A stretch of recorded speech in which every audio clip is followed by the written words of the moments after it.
Hello friends, welcome to my YouTube channel. आज हम सीखेंगे एक्सेल में पिवोट और स्लाइसर को यूज़ करके कैसे एक इंटरेक्टिव डैशबोर्ड क्रिएट कर सकते हैं। आप देख सकते हैं यहाँ पे मेरे पास दो वर्कशीट है। एक में आउटपुट है जिसमें मैंने एक डैशबोर्ड क्रिएट किया है। ये डैशबोर्ड सेल्स परफॉर्मेंस को इंटीग्रेट कर रहा है। इस डैशबोर्ड में हमने different different category of data को चार्ट फॉर्म में प्रेजेंट किया है, जिसके लिए हमें स्लाइसर को यूज़ करना है ताकि हम स्लाइसर से डेटा को फिल्टर करके हमारी नीड के हिसाब से उसे समराइज करके प्रेजेंट कर सकते हैं। यहाँ पे मैंने थ्री स्लाइसर यूज किया है, जेंडर वाइज, परफॉर्मेंस वाइज और कंट्री वाइज। डिफरेंट चार्ट्स का यूज किया है डैशबोर्ड में, donut chart, pie chart, bar chart और कॉलम चार्ट। आप देख सकते हो कैसे अच्छे से ये डैशबोर्ड वर्क कर रहा है। बेस्ड ऑन मेरी रिक्वायरमेंट वो डेटा को फिल्टर करके शो कर रहा है। विदाउट डिले हम सीखेंगे कैसे हम इस डैशबोर्ड को क्रिएट कर सकते हैं। आप देख सकते हैं मेरे पास एक रो डेटा है जो टेबल फॉर्म में है। फर्स्ट ऑफ ऑल हमें ये टेबल को सिलेक्ट करके एक पिवट टेबल इंसर्ट करना है। पिवट टेबल आप यूज करते ही होंगे, हमें पिवट टेबल को हमेशा एक न्यू वर्कशीट में ही ऐड करना है। ये मेरा पिवट टेबल ऐड हो चुका है जिससे मैं डेमो टाइटल दे रहा हूँ ये वर्कशीट को। फर्स्ट पिवट टेबल में हम क्या डेटा को सिलेक्ट करेंगे, तो हमारे लिए है performance level. First of all हम परफॉर्मेंस लेवल को रो में सिलेक्ट करेंगे ताकि हम उसको चार्ट बना पाए। ध्यान रखना है परफॉर्मेंस लेवल को रो में इंसर्ट करना है। और हमारी जो वैल्यूज है जिसे हमें समराइज करना है वो वैल्यूज है सेल्स कॉलम में, तो हम सेल्स कॉलम को वैल्यूज फील्ड में सिलेक्ट करेंगे। बट अभी ये जो डेटा है एक न्यूमेरिक फॉर्म में, सम फॉर्म में आ रहा है, बट मुझे ये परसेंटेज चाहिए, तो हम कैसे इसको कन्वर्ट कर सकते हैं। हमें जाना है वैल्यू फील्ड सेटिंग में, जहाँ पे दो ऑप्शन होते हैं, summarised value by and show value as. हमें शो वैल्यू एज में जाके नो कैलकुलेशन टैब जो दिख रहा है वहां पे ड्रॉप डाउन पे क्लिक करेंगे और उसे कन्वर्ट करेंगे परसेंटेज ऑफ कॉलम टोटल। तो जैसे ये परसेंटेज ऑफ कॉलम टोटल हर एक वैल्यूज को कॉलम की टोटल से डिवाइड करके परसेंटेज निकाल लेगा। ये बहुत ही यूजफुल है। हम डेसिमल्स वैल्यू को जीरो कर लेंगे ताकि फुल नंबर्स ही शो करें। एक पिवट टेबल क्रिएट हो चुका है। नाउ हमें जाना है सेकंड पिवट टेबल पे जो कि है कंट्री वाइज। हम सिंपल से फर्स्ट पिवट टेबल को कॉपी करके सेकंड पिवट टेबल इंसर्ट कर सकते हैं। हमने इसको कॉपी कर लिया है, एक कॉलम छोड़ के इसको पेस्ट करेंगे। यहाँ पे सिर्फ चेंज यही होगा कि परफॉर्मेंस लेवल को हटा के हमें कंट्री को ऐड कर देगा, तो ऑटोमेटिकली सारी वैल्यूज कंट्री वाइज हो जाएगी। यहाँ पे भी परसेंटेज टू डेसिमल वैल्यूज में है जिसको हमें जीरो डेसिमल वैल्यूज करना है। सूडो टेबल क्रिएट हो चुके हैं, बहुत ही इजी है, बहुत जल्दी से ये टास्क हो चुके हैं। नाउ हम जाएंगे थर्ड चार्ट पे जो कि है बार चार्ट, जो कि है कॉलम चार्ट और जेंडर प्रोपोर्शन। यहाँ पे जो जेंडर प्रोपोर्शन है वो कॉलम ई में है। मेल और फीमेल दो जेंडर में कैटेगराइज किया है। हम थर्ड पिवट ऐड कर लेंगे कॉपी पेस्ट करके। कंट्री को रिमूव करके हमें जेंडर को सिलेक्ट करना है। अगेन यहाँ पे एक और चेंज करेंगे क्योंकि ऑलरेडी जो सम ऑफ सेल्स कॉलम जो है वहां पे परसेंटेज ऑफ वैल्यूज करके वो आ रही है, तो हमें वो परसेंटेज नहीं चाहिए अभी।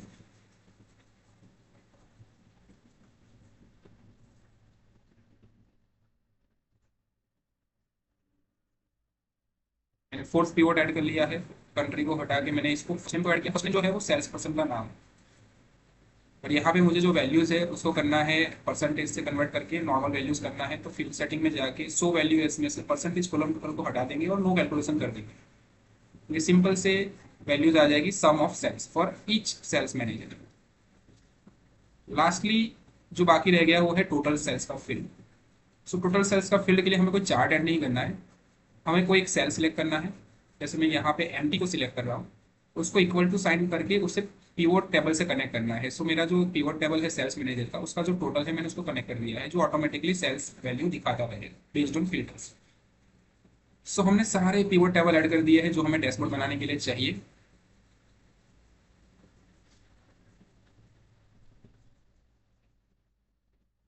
अब हम चार्ट ऐड करेंगे। तो फर्स्ट ऑफ ऑल मुझे जो परफॉर्मेंस लेवल है उसके लिए एक चार्ट ऐड करना था, तो मैंने पहले पाई चार्ट ऐड किया है।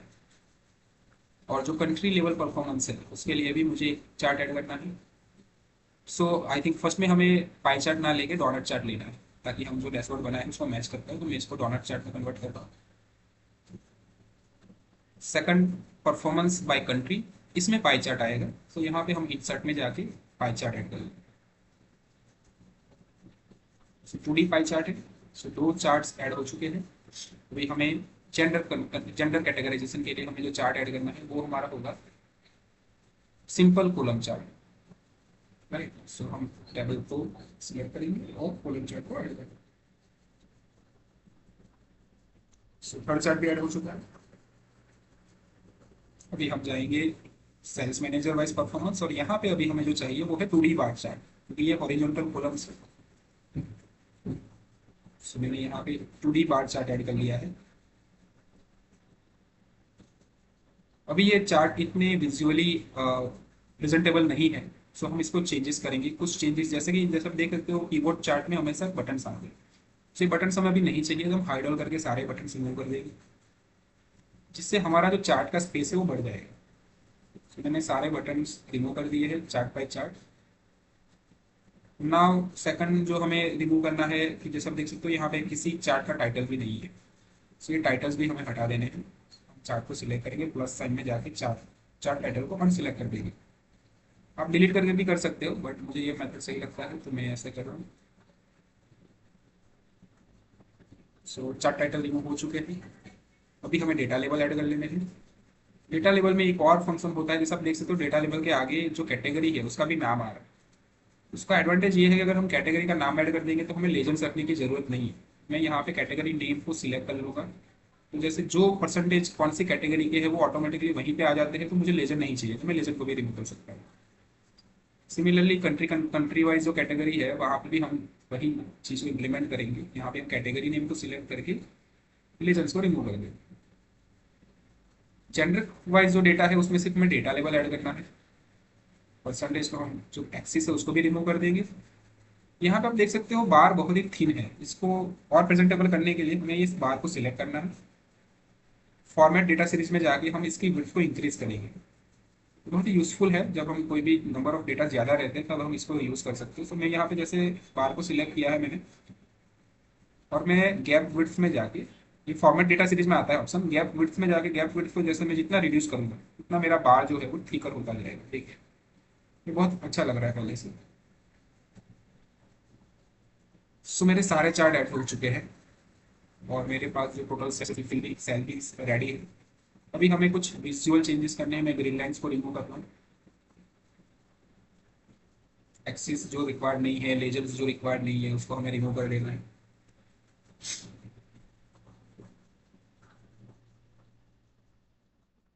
तो यहाँ पर आप देख सकते हो मैंने कुछ कॉलम हाइड कर रखी है, क्योंकि उसमें मेरा जो पिवट टेबल है उसका डेटा है।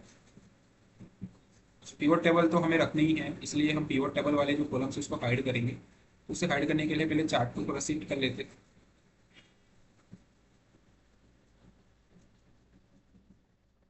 फिर मैं सिर्फ स्पेस क्रिएट करता हूँ, मैंने जितने भी पिवट टेबल वाली रेंज है उसको सिलेक्ट करके उसको हाइड कर दिया है। और बाकी जो बैकग्राउंड फील्ड है उसको भी हमें मैच करना है, ताकि जैसा डैशबोर्ड मैंने पहले दिखाया था वैसा हम बना पाए। तो यहाँ पे हमें कॉलम विड्थ को थोड़ा एडजस्ट करना है, तो हमारी जो मेन सीट है।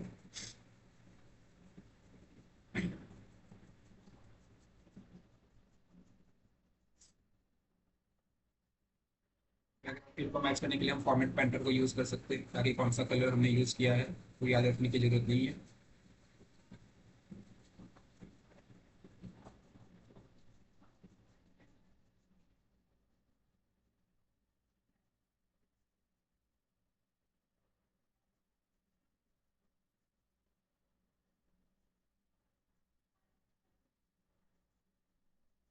तो मेरा जितना चार्ट का एरिया है उसको मैं सिमिलर बैकग्राउंड दे दूंगा। जहाँ पर मुझे स्लाइसर प्लेस करने हैं वहाँ पे मुझे बैकग्राउंड चाहिए।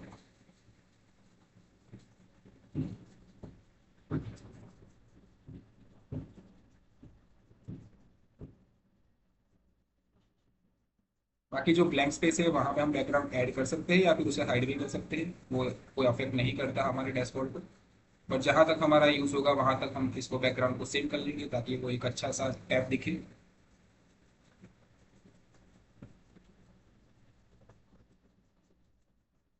ओके, सो हमने बैकग्राउंड मैच कर लिया है। अभी हम जाते हैं चार्ट के ऊपर। चार्ट में से हमें बैकग्राउंड को रिमूव करना है, हमें वाइट बैकग्राउंड नहीं चाहिए। तो चार्ट में वेब दिख रहे हैं, चार्ट को सिलेक्ट करके हमें फॉर्मेट चार्ट एरिया में जाना है। फॉर्मेट चार्ट एरिया में हम फील्ड को नो फिल कर देंगे। राइट, सिमिलर सारे चार्ट के लिए करना है।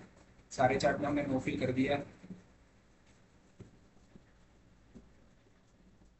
आपको यहाँ पे आउटलाइन शो कर रही होगी, राइट, उसे भी हम रिमूव करेंगे, क्योंकि हमें चार्ट कंप्लीटली क्लीन चाहिए।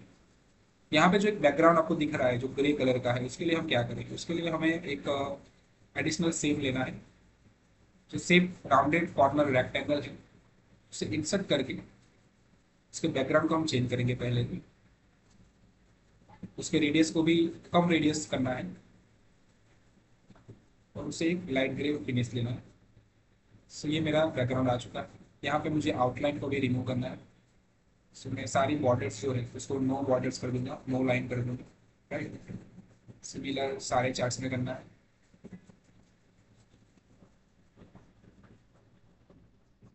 मैंने एक शेप ले लिया है, इसी को मैं हर एक जगह पे कॉपी पेस्ट कर रहा हूँ।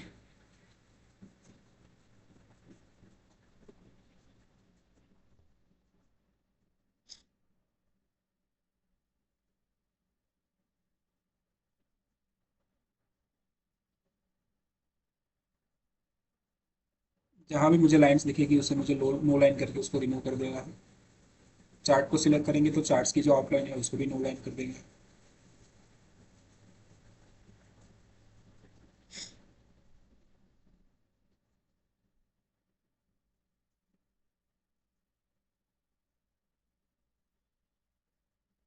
थर्ड बार मैंने शेप लिया है जेंडर वाइज जो कैटेगरी है उसको दिखाने के लिए। मैं ये जो एक्स्ट्रा चार्ट है उसको शिफ्ट कर लेता हूँ ताकि डेटा क्लियर रहे।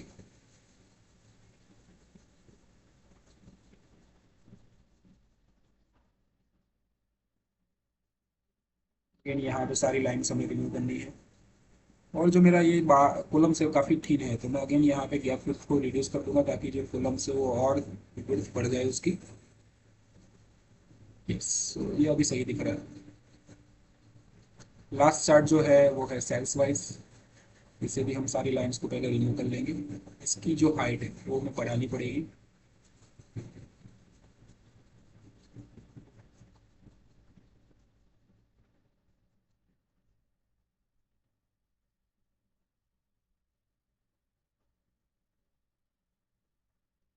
तो ये बहुत अच्छे से सारा डेटा अभी हमारे चार्ट्स में आ गया है। चार्ट्स के साथ मैंने बैकग्राउंड को ऐड कर दिया है। ये ऑलमोस्ट हमारा जो डैशबोर्ड था उसके साथ मैच हो चुका है। कुछ विजुअल चेंजेस करेंगे, डेटा लेबल्स को एक बैकग्राउंड फिल देंगे। बैकग्राउंड फिल को हल्का सा ट्रांसपेरेंसी भी देना है। फिल में और फिल कलर्स में जाके हम इसको थोड़ा ट्रांसपेरेंसी दे देंगे 20% टू 32-35%, ताकि जो डेटा लेबल है वो हाईलाइट होना चाहिए।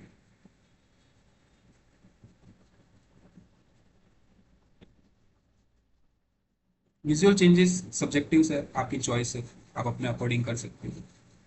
मैंने जो एग्जांपल लिया था मैं वो अकॉर्डिंग चेंजेस कर रहा हूँ। तो यहाँ पे मुझे फॉन्ट को वाइट देना है, बैकग्राउंड को डार्क ब्लू करना है, बोल्ड फॉन्ट्स करेंगे। डेसिमल वैल्यूज हमें नहीं चाहिए। यहाँ पे डेसिमल वैल्यूज को रिमूव करने के लिए हमें नंबर फॉर्मेट को जनरल से पहले हम उसको नंबर फॉर्मेट करेंगे, डेसिमल वैल्यू जीरो करेंगे। ओके, ये परसेंटेज वैल्यू है तो हम नंबर फॉर्मेट सिलेक्ट नहीं कर सकते, हमें यहाँ पे चाहिए percentage format. So percentage format में जाके हमें डेसिमल वैल्यूज को जीरो रखना है। सो वो फुल वैल्यूज में परसेंटेज शो करेगा। सेल्स वाइज जो परफॉर्मेंस है सेल्स पर्सन वाइज, उसमें भी हम डेटा लेबल्स को बोल्ड करके वाइट फॉन्ट और बैकग्राउंड में ब्लू कलर सिलेक्ट करेंगे।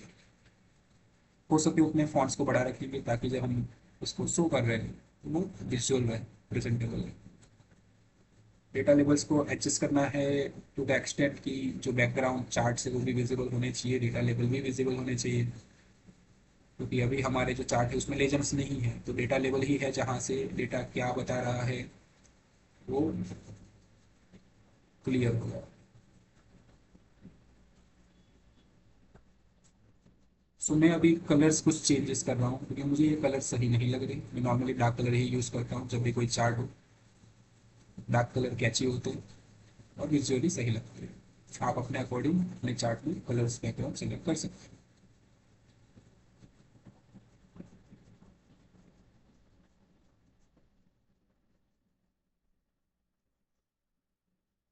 सो मैंने, सॉरी ये मिस्टेक है। ये जब भी हम पाई चार्ट में चेंजेस करते हैं हमें स्पेसिफिक पाई को सिलेक्ट करके उसी का बैकग्राउंड चेंज करना है।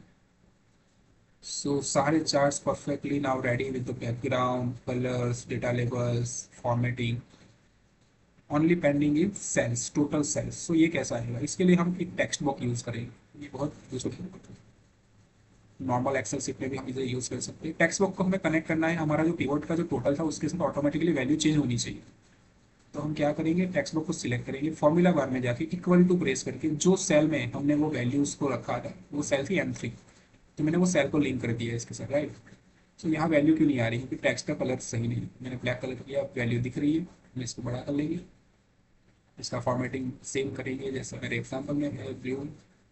इसको और बड़ा कर लेना है, वैल्यू को सेंटर कर लेना है, right. So now this is ready. Last step that each chart क्या शो कर रहा है उसका हमें टाइटल रखना है, राइट। सो ओके, यहाँ पे मुझे लाइन रिमूव करना रहेगा, मैं रिमूव कर देता हूँ। सो चार्ट टाइटल जो ऐड करने हैं वो कुछ डिफरेंट चीज़ तो नहीं है, मैंने सेव इंसर्ट किए थे, उसमें मैंने फॉन्ट्स टेक्स्ट ऐड करके मैंने लिखा था, राइट। तो उसको भी विदाउट डिले में डायरेक्टली जो मेरा एग्जांपल है उसे से कॉपी करके लेके आऊँगा यहाँ पे। जो मैंने स्पेस क्रिएट कर ली है टाइटल को ऐड करने के लिए।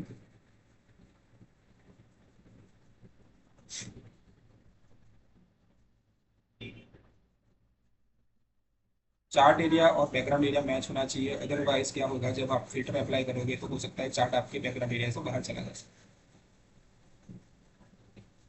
तो ये मेरी वैल्यू टोटल सेल्स की है। बाकी सारे टाइटल्स मैंने कॉपी कर लिए हैं और उसको मैं यहाँ पेस्ट करके इसे एडजस्ट कर दूंगा। ये जो कौन सा चार्ट है क्या बनेगा।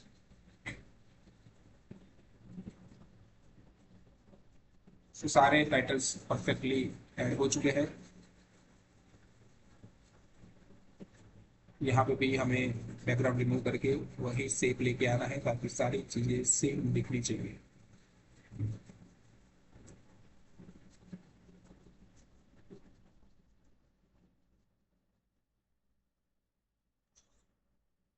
We are ready with all charts. Now हमें फिल्टर ऐड करने हैं। सो उसके लिए हमें क्या करना है, हम कोई एक चार्ट को सिलेक्ट कर लेंगे, राइट। ये स्लाइसर्स है बेसिकली, स्लाइसर्स को ऐड करने के लिए हमें पहले चार्ट को सिलेक्ट करना है और बाद में हमें जाना है पीवर्ड चार्ट एनालाइज में। यहाँ पे आपको इंसर्ट स्लाइसर का ऑप्शन मिलेगा। इंसर्ट स्लाइसर में हम जो जो फिल्टर चाहते हैं जैसे जेंडर, कंट्री और परफॉर्मेंस भी, ये तीन मुझे फिल्टर चाहिए, तीनों मैंने सेलेक्ट कर लिए, राइट। एक और स्टेप है, क्योंकि स्लाइसर हमेशा एक ही चार्टर से कनेक्टेड है, हमें ये वर्कशीट में जितने भी टेबल है उसके साथ इसे कनेक्ट करना है। ध्यान रखना है यही वर्कशीट को और अदर वर्कशीट। सीट का नाम भी आप देख सकते हो थर्ड कॉलम में। सो मैं डेमो वर्कशीट में जो जो टेबल्स है, पीवोट टेबल 1 2 3 4, इसको मैं हर एक स्लाइसर के साथ कनेक्ट करूंगा। इस स्लाइसर के लिए ये स्टेप हमें फॉलो करना है, इसके लिए शॉर्टकट नहीं है, हमें ये वन बाय वन ही करना पड़ेगा। सो मैंने सारे स्लाइसर्स के लिए पीवोट टेबल के साथ कनेक्ट कर दिया है। अभी जो चेंजेस करने हैं, इसका पोजीशन करना है, इसे एक बैकग्राउंड फिल देना है। सो मैं इसको पोजीशन कर रहा हूँ फर्स्ट ऑफ ऑल।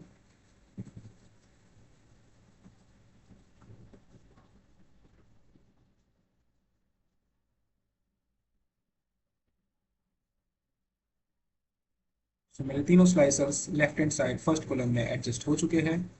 इसको एक बैकग्राउंड फिल दूंगा। मुझे ब्लैक कलर्स अच्छे लगते हैं तो मैंने यहाँ पे भी ब्लैक कलर का बैकग्राउंड बनाया है। तो ये मैंने सिलेक्ट कर लिया है। यहाँ पे एक डिफरेंस है, जो मैंने आउटपुट का जो एग्जांपल है और यहाँ पे की, इसमें हर एक स्लाइसर के ऊपर एक टाइटल है और मेरे एग्जांपल में वो नहीं है। ये टाइटल्स मैं अभी रखूंगा क्योंकि मुझे फील होता है कि जब आप कोई फिल्टर अप्लाई करते हैं तो अगर वो फिल्टर को रिमूव करना है तो उसके लिए जो बटन है जो राइट हैंड साइड पे है वो बहुत यूजफुल है। अगर मैं टाइटल रिमूव करूंगा तो ये बटन भी रिमूव हो जाएंगे, इसलिए मैं अभी इसमें नहीं रिमूव कर रहा हूँ। सो नाउ मैं आपको दिखाता हूँ कैसे ये वर्क कर रहा है। तो अभी हम कोई भी फिल्टर अप्लाई करेंगे, फॉर एग्जांपल यहाँ पे मेल फीमेल का कैटेगरी कंट्रीब्यूशन, तो मैंने मेल सिलेक्ट किया। मेल कैटेगरी में टोटल सेल कितना हुआ है 1531। इसमें performance wise categorisation 56%, brilliant 44%, good, country wise contribution France 56%, United States 44, and कौन दो लोग हैं, फिलिप एंड गैस्टन, ये दो ही मेल है जो वर्क कर रहे हैं सेल्स टीम में। नाउ फीमेल में आप देखोगे टोटल 8 फीमेल है, इनका कंट्रीब्यूशन 3994 टोटल सेल्स है। इनका परफॉर्मेंस वाइज कैटेगराइजेशन क्या है, राइट। इनका कंट्री वाइज कैटेगराइजेशन क्या है, ये सब डेटा डायरेक्टली आपको विजिबल है सिंगल क्लिक पे। सो ये बहुत ही अच्छा यूजफुल है for conveying to team in presentations, while sharing report with the some leader team, जो डिटेल में नहीं जाते, उनको एक ओवरव्यू चाहिए होता है। सो ये बहुत अच्छा ओवरव्यू दिखा रहा है आपको, परफॉर्मेंस वाइज कैटेगराइजेशन दे रहा है, कंट्री वाइज कैटेगराइजेशन दे रहा है, राइट। सो ये था जेंडर वाइज मैंने फिल्टर अप्लाई करके देखा। अभी अगर जब मुझे फिल्टर को रिमूव करना है तो सिंपली मैं वो फिल्टर पे क्लिक करूँगा, क्लियर हो जाएगा। अभी मैं कंट्री वाइज देखता हूँ, फ्रांस। फ्रांस में एक ही मेल काम कर रहा है, उसका टोटल सेल आ रहा है 862, राइट। ग्रेट ब्रिटेन में टोटल 3% से सारी फीमेल्स है, इनका कंट्रीब्यूशन 1285 है। और यूनाइटेड स्टेट में काफ़ी अच्छी स्टेट है, 80% फीमेल 20% मेल, इनका टोटल सेल्स आ रहा है 3378। और इसमें हाईएस्ट जो है वो सेकंड फीमेल नेरेटा का 903 सेल्स है। सो बहुत अच्छे से ये डैशबोर्ड ने पूरा डेटा आपको शॉर्ट में प्रेजेंट कर दिया है। सो ये बहुत ही यूज़फुल है, आप अपने डेटा के ऊपर ये टूल को इम्प्लीमेंट कर पाओगे। आई होप आपके लिए यूज़फुल होगा, आपको भी ये सही लगा होगा कि आप कहाँ पे इसको इम्प्लीमेंट कर सकते हैं। सो प्लीज़ इसे यूज़ करें, और ऐसे ही वीडियोस को देखने के लिए मेरे इस चैनल को सब्सक्राइब कर लें, इस वीडियो को ये लाइक करें, ताकि मुझे ऐसे सिमिलर वीडियो बनाने के लिए मोटिवेशन मिले। So thank you for watching, I hope you enjoy this video, see you again.